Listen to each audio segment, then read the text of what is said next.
नमस्कार। SBT news पर आपका स्वागत है। पेश है 18 नवंबर मंगलवार दोपहर 1:15 राजस्थान की बड़ी खबरें। सबसे पहले एक नजर डालते हैं आज की हेडलाइंस पर। राजस्थान कांस्टेबल खेल कोटा भर्ती में बड़ा खेल, गलत सर्टिफिकेट पकड़े गए। राजस्थान में घने कोहरे का कहर, 13 जिलों में येलो अलर्ट। अल्फला यूनिवर्सिटी पर ईडी का एक्शन, 4 राज्यों में 30 ठिकानों पर रेड। राजस्थान में इन किसानों को नहीं मिलेगा सरकारी गेहूं। प्रदूषण का इमरजेंसी मोड ऑन। और अब खबरें विस्तार से सुनिए। राजस्थान पुलिस में कांस्टेबल भर्ती के तहत खेल कोटे में खेल उजागर हुआ है। कमेटी ने जांच की तो प्रदेश भर में 298 आवेदन रिजेक्ट हो गए। किसी ने गलत सर्टिफिकेट से फायदा लेने की कोशिश की तो किसी ने पुरानी तारीख के सर्टिफिकेट से भर्ती होने का प्रयास किया, लेकिन कमेटी की जांच में दूध का दूध और पानी का पानी हो गया। कांस्टेबल भर्ती 2025 में कुल 167 पदों पर भर्ती के लिए प्रक्रिया में बड़ी संख्या में अभ्यर्थियों ने आवेदन किए थे।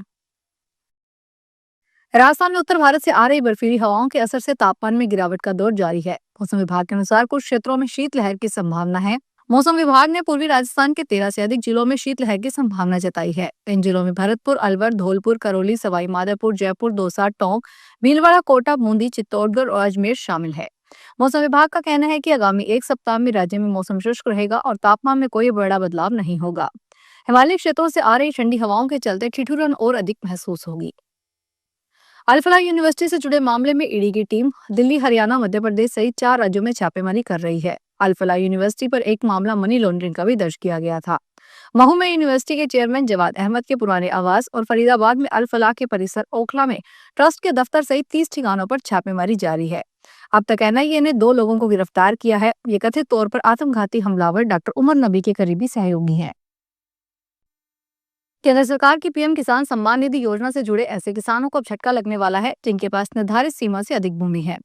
तय मानक के अनुसार 2.47 हेक्टेयर से ज्यादा जोत वाले किसानों को सरकारी गेहूं वितरण योजना से बाहर किया जाएगा।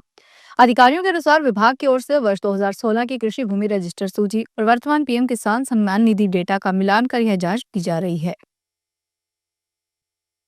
दिल्ली में आज सुबह 6 बजे का औसत एयर क्वालिटी इंडेक्स 341 दर्ज किया गया, जो कि बहुत खराब श्रेणी में आता है। शहर के कई हिस्सों में हाल इससे भी गंभीर है। बवाना में AQI 419 तक पहुंच गया, जबकि जहांगीरपुरी में 412 और वजीरपुर में 413 दर्ज किया गया है। दिल्ली फिर से एक बार ऐसे दौर में प्रवेश कर चुकी है जहां सर्दियों की शुरुआत राहत की जगह चिंता लेकर आई है। बढ़ता प्रदूषण आने वाले दिनों में और चुनौतीपूर्ण हो सकता है, इसलिए विशेषज्ञ लोगों ने एहतियात बरतने की अपील कर रहे हैं। नागौर जिले के श्री बालाजी थाना क्षेत्र के जोदियासी गांव में बीती रात उस समय तनाव फैल गया जब करीब 1 बजे चोरी छुपे महाराजा सूरजमल की मूर्ति लगा दी गई। जानकारी मिलते ही ग्रामीणों में आक्रोश फैल गया और देखते ही देखते सैकड़ों लोग मौके पर जमा होकर मूर्ति स्थापना का विरोध करने लगे। ग्रामीणों का आरोप है कि मूर्ति बिना प्रशासनिक अनुमति और ग्राम पंचायत की सहमति के लगाई गई है। उनका कहना है कि यह कदम श्रद्धा से अधिक राजनीतिक स्वार्थ से प्रेरित है। विरोध बढ़ते ही जिला प्रशासन सक्रिय हो गया और स्थिति संभालने के लिए गाँव में भारी पुलिस बल तैनात कर दिया गया। भीलवाड़ा के आसीत कस्बे के बड़ा मंदिर चौराहे पर मंगलवार तड़के 3 बजे एक युवक ने पूर्व चेयरमैन भंवरलाल चौरड़िया के कॉम्प्लेक्स में बनी दुकानों के शटर पर तेल डालकर आग लगा दी। देखते ही देखते करीब 12 दुकानें आग की चपेट में आ गई और लाखों का सामान जलकर राख हो गया। बाहर खड़ी एक कार भी लपटों में घिरकर जल गई। गनीमत रही कि समय रहते आग पर काबू पा लिया गया, जिससे बड़ा हादसा होने से बच गया। दिल्ली से बिहार के सिवान में जा रही एक प्राइवेट बस मंगलवार तड़के आगरा लखनऊ एक्सप्रेसवे पर भीषण हादसे का शिकार हो गई। अरोलगढ़ के पास सुबह करीब 3:20 पर तेज रफ्तार बस अचानक अनियंत्रित होकर पलट गई, जिससे 3 यात्रियों की दर्दनाक मौत हो गई। मृतकों में एक मासूम बच्चा भी शामिल है, जबकि लगभग 20 यात्री घायल हुए हैं। बस के पलटते ही भीतर अफरा तफरी मच गई। कई यात्री टूटी सीटों और कांच के शीशों के बीच फंस गए। हादसे की सूचना मिलते ही बिल्हौर तहसील प्रशासन, पुलिस बल और एक्सप्रेसवे की पेट्रोलिंग टीम मौके पर पहुंची। अजमेर जिला परिषद ने रूपनगढ़ ग्राम पंचायत के पूर्व सरपंच भगवान दास लखन और तत्कालीन ग्राम विकास अधिकारी मांगीलाल माली से 1,45,76,837 रुपए की वसूली करने का सख्त आदेश दिया है। जिला परिषद के मुख्य कार्यकारी अधिकारी राम प्रकाश ने किशनगढ़ पंचायत समिति के विकास अधिकारी को जारी निर्देश में कहा कि जांच में पाया गया है कि इन दोनों अधिकारियों ने ग्राम पंचायतों की जमीनें तत्कालीन डीएलसी दरों से बहुत कम कीमतों पर बेची है, जैसे ग्राम पंचायत को कम से कम 1,45,76,000 रुपए का नुकसान हुआ है। दीग जिले में परिवहन विभाग की गंभीर लापरवाही सामने आई है। यहाँ निजी वाहन खुलेआम स्कूली छात्र छात्राओं को क्षमता से अधिक भरकर ला ले जा रहे हैं। कई बार शिकायतें मिलने के बावजूद परिवहन विभाग अब तक कोई सख्त कार्रवाई नहीं कर पाया है। लोगों का आरोप है कि वैध बाल वाहिनियों पर कार्रवाई न होना अधिकारियों की मिलीभगत की ओर इशारा करता है। साथ ही चेतावनी दी गई है कि यदि परिवहन विभाग जल्द कार्रवाई नहीं करता तो वे आंदोलन करने को मजबूर होंगे। मुकेश अंबानी की रिलायंस इंडस्ट्रीज अब एक और नए सेक्टर में एंट्री की तैयारी कर रही है। इसकी subsidiary Reliance consumer products Bharat के तेजी से बढ़ते पालतू पशु आहार बाजार में एंट्री करने के लिए तैयार है। ये अपने प्रोडक्ट्स को Nestle, Mars, Godrej consumer products और इमामी जैसे प्रमुख कंपनियों की तुलना में आधी कीमतों पर पेश कर सकती है। साइबर ठगी का एक नया मामला दिल्ली रोहतक के शहर नोएडा के सामने आया है।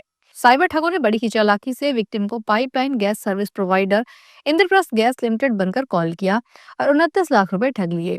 विक्टिम रिटायर्ड कर्नल है और उन्होंने साइबर क्राइम ब्रांच सेक्टर 36 में कंप्लेंट दर्ज करवाई है। शिकायत के मुताबिक साइबर ठगी 7 नवंबर 2025 की रात 9 बजे से 10:15 के बीच हुई। उनके बैंक अकाउंट से चोरी छिपे 29 लाख रुपए ट्रांसफर कर लिए गए। ध्यान देने वाली बात यह है कि इन ट्रांजैक्शन के बारे में उनको पता नहीं चला है। फिलहाल इस बुलेटिन में इतना ही, फिर हाजिर होंगे बड़ी खबरों के साथ। क्या आप भी अपने बिजनेस को पहचान दिलाना चाहते हैं? तो अब वक्त आ गया है बिजनेस के स्मार्ट प्रमोशन का।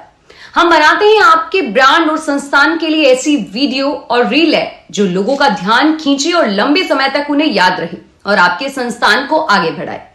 क्रिएटिव स्क्रिप्ट से लेकर फाइनल एडिटिंग तक सब कुछ एक ही जगह पर। हम आपके ऐड को पब्लिश करते हैं हमारे चैनल एसबीटी चैनल के इंस्टाग्राम, फेसबुक और यूट्यूब प्लेटफॉर्म पर। आपका बिजनेस पहुंचेगा हमारे चैनल के लाखों फॉलोवर्स तक, ज्यादा रीच, ज्यादा पहचान और ज्यादा ग्रोथ, क्योंकि अब हर संस्था डिजर्व करती है डिजिटल स्पॉटलाइट। तो कांटेक्ट करें नीचे दिए गए नंबर्स पर 9887396567, 9414393284 पर। Thank you so much.